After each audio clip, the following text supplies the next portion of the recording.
Hey friends, thanks again for joining me on the UNCOMMODiFiED podcast. I'm Tim Windsor, and again, if you're listening on the YouTube channel or watching on the YouTube channel, coming at you from my RV, just doing some traveling again, and we're back in here, and I always like doing some recording when I'm away, sort of this remote studio, which has been awesome for me. So what I want to do today is I want to talk to you about something that's come up recently in some training that I've been doing with some of my customers. And particularly, we've been talking about the art and craft of delegation and how we delegate and share work with people that work with and for us. Good best practices around that. But one of the things we talked about in addition to that, and this is really what I want to focus on this episode and probably going to be the title of it, which is this: monitor, not micromanager. How do we be a monitor, not a micromanager along the way, particularly when we've given away things to people and empowered them? Because so often the complaint that I hear from employees in organization I work with, I hear this complaint that sounds a little bit like, hey, my manager, my boss is a bit of a, or a lot of a micromanager. And the challenge is, if you struggle with this as a leader, if you tend towards being a little bit of a micromanager at times, and one, you're going to have a hard time admitting it, but second of all, it's a bad feedback loop, because what it does, it produces the behavior that will justify you micromanaging or managing with a heavy hand more often, because actually it causes people to do less. Because when they feel not trusted, they tend not to respond in a positive way, and they end up not being as effective as they could be, and then you use that to self-justify why you need to be on them. It's a bad feedback loop. So real simple, I want to share a couple of ideas for you that once you delegate something or you share something with somebody, how do you stay in the place of being a monitor of that as opposed to a micromanager of that? And the first thing I would say is that understanding in advance what the tracking and reporting mechanism and frequency will be immediately breaks the back of micromanagement. And what I mean is this: if you share a task or function, let's say it's a project that you share with somebody, and that project is going to take, let's say, 2 months to do, and it reasonably needs some kind of a monitoring along the way. How do you turn that monitoring that you will need, or that reporting or tracking that you need to be aware of, how do you turn that into that monitoring as opposed to the micromanaging? And very simply, it's this. Number one, you let the person know in advance that you are going to be looking for tracking and reporting, and you agree with them in advance what that's going to be. And that's quite simple, but often not done. Secondly, you pre-negotiate a series of check-ins, not check-ups. So a check-up is when you pounce on them and you want to report and you're checking up on them what's going on. That feels very heavy-handed and very much like micromanaging. But if you understand the art of the check-in, not the check-up, what happens is that if I plan to meet with you or want to meet with you Fridays at 4 o'clock for the next 2 weeks to track where we're at on a project, and I don't tell you, and I pounce on you at 4 o'clock, that's checking up, and that's micromanagement. But if we pre-negotiate that at 4 o'clock each Friday, that we're going to check in with each other, and we pre-negotiate what things we're going to report on or track or check in on, then that totally changes the dynamic.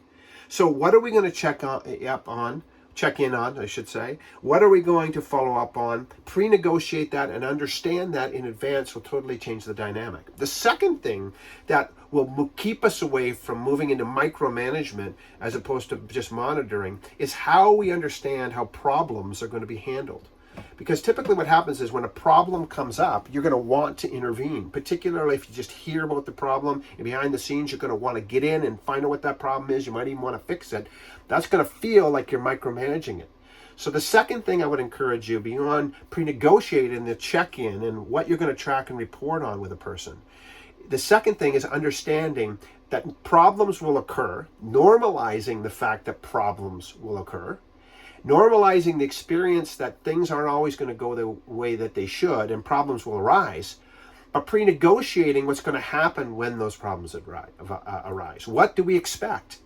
How do we want to be informed? Do we want to be informed? At what level do we want to be informed?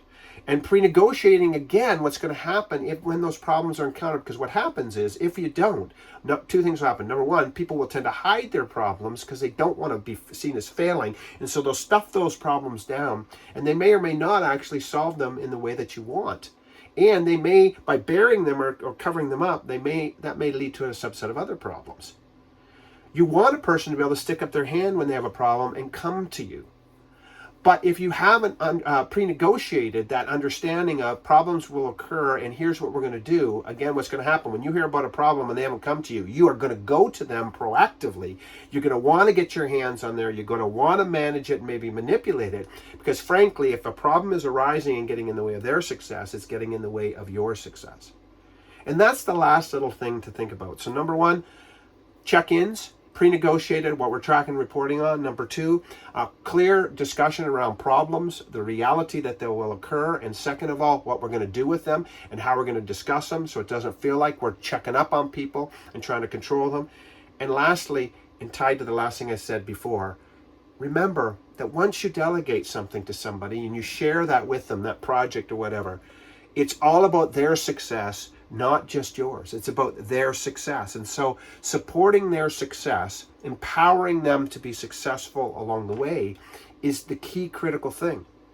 And when we share things with people, whether it's a project or a task or whatever, or even day-to-day work, and we are seen as a monitor, a helpful monitor with them along the way to help them and partner with them, as opposed to somebody who's micromanaging everything and not just the outcome, but the output and how it's going to be done, things will be different. Nobody sets out to be a micromanager. I don't know any manager that I've ever dealt with in the past 30 years that said, I want to be a micromanager. But so many managers tip into that. It's not because they decide they're going to do it. It's because they fall into a bad habit by not putting in some very basic things like the things we're talking about. Check-ins, problem understanding and management, and understanding it's all about their success. If you're going to delegate wisely and well, you're going to give it away to your people, you're going to give away a task, and it's going to be great for them and for you. These are some very simple things that you need to think of, and they'll keep you out of that evil place of being called and labeled with and painted with a brush that says micromanager. Nobody wants that. Think about this. It's not that complicated. Get out and do it. Uncommodify your world and empower people along the way. Cheers and have an excellent day.